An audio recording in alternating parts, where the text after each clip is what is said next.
Nini daba magari gari. Takajam, takadam, takarum, takanini daba magari gari. Rima padani tam, tadinginatum. Rima mabar, rima padani mapadani sa. Tatam, tatam, tadinginatum, tadinginatum. Rima ba mapada padani, rima padani mapadani sa padani sa di. Dani dani dani dani daba daba magari. Rima padani mapadani sa padani sa rima. Navada.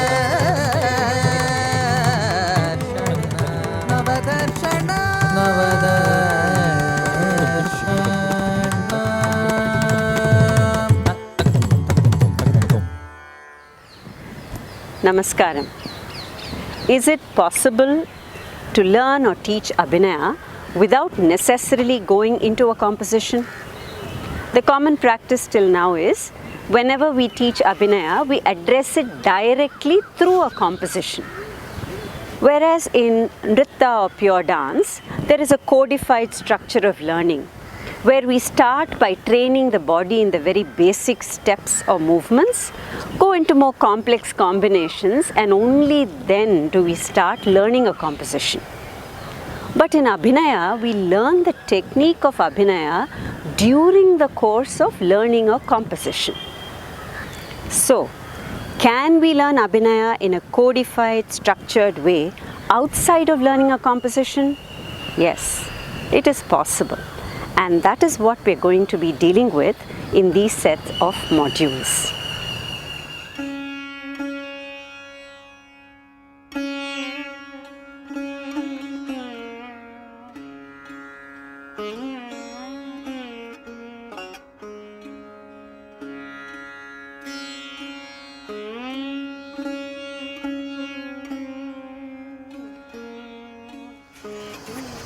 So, what will these modules contain?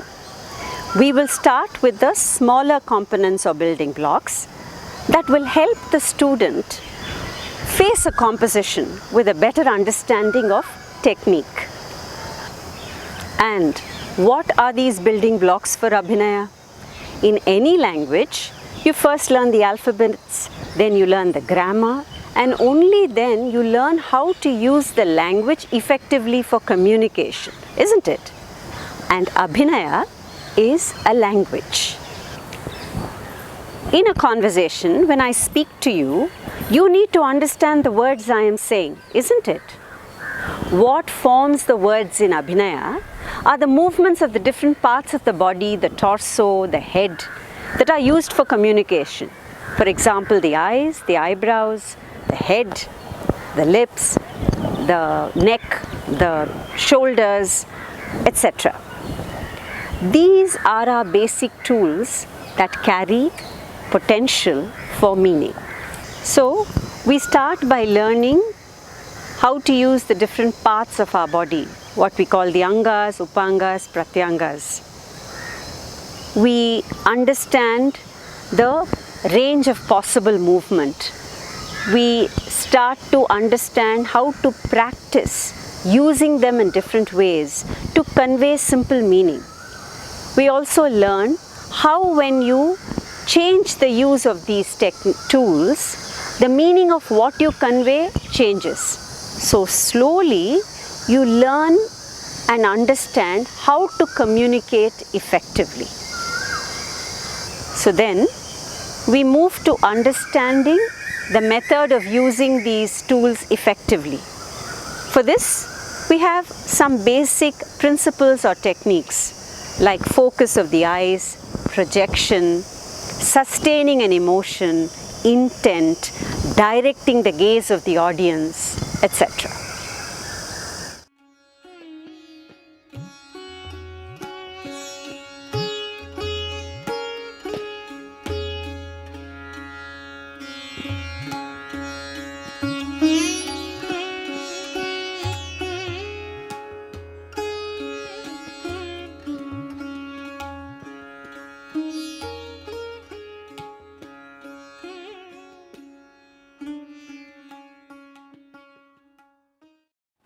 Are building blocks the only components of the language of Abhinaya?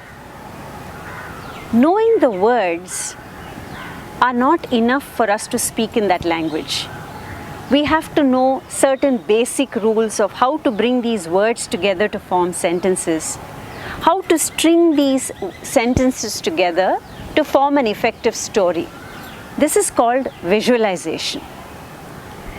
In Bharatanatyam, we work mainly with lyrics composed to music. So in this case, visualization will mean understanding the lyrics, understanding the music, understanding the characters thrown up by the lyrics, understanding the emotion inherent in these lyrics, and understanding and then bringing them to life and drawing the audience into this experience.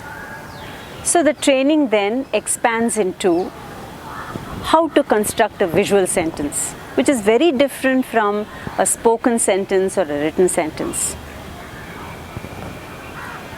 Understand different elements like character, context, what is necessary for a language like punctuation, and in the case of visualization, the use of breath, etc.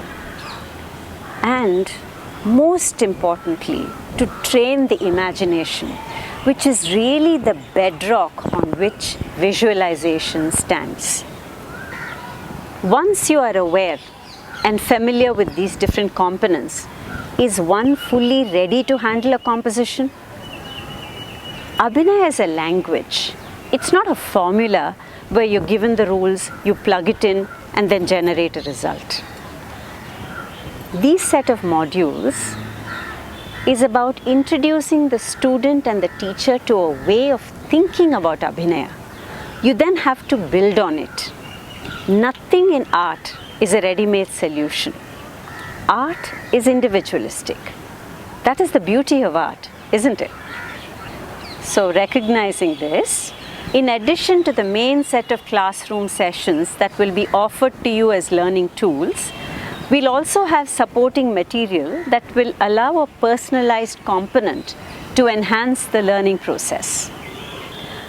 So we'll have pre-recorded group discussions, question and answer sessions with a focus group of teachers and students who have engaged with the classroom video sessions. This will most likely address any preliminary questions you may have after watching the classroom sessions.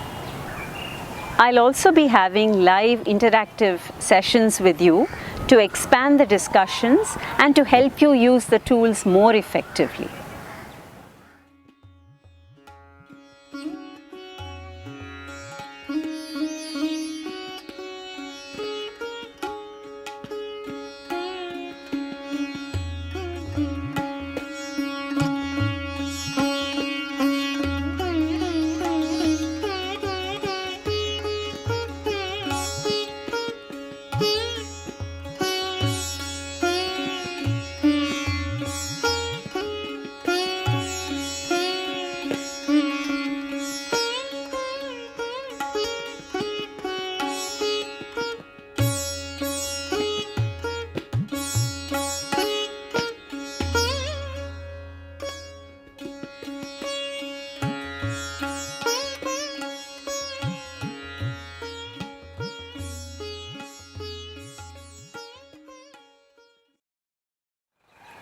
So who are these modules designed for?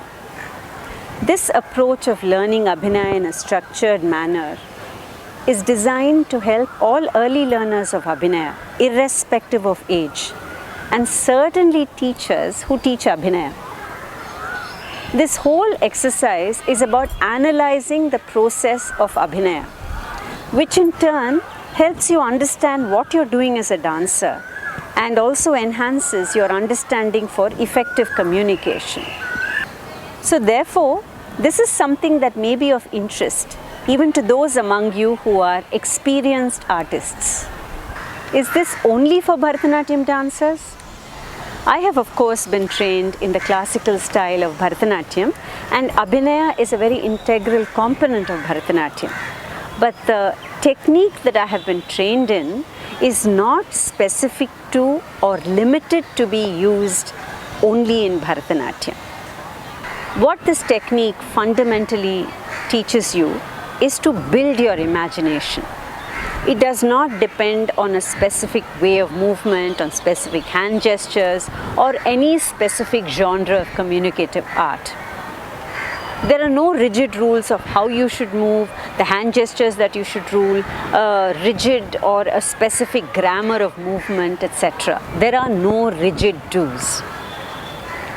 What it offers you is a broad approach that is analyzed threadbare to help any artist in their visualization.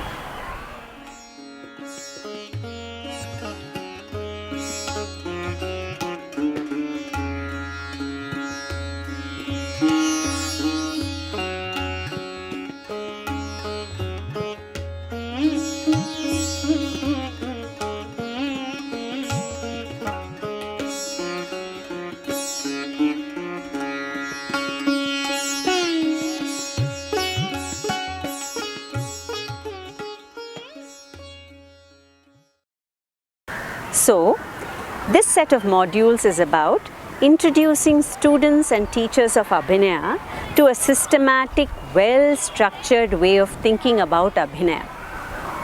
It gives you the tools to expand your vocabulary, to hone your imagination, and to make your communication through Abhinaya more effective. Once you have the tools, you have to build on it. There is no one size that fits all. Art is individualistic, isn't it? And Abhinaya ultimately has to be spontaneous. But the beauty of our classical arts is that individuality, spontaneity, creativity, all this will spring only from a sound and well-structured grammar that underlies it all.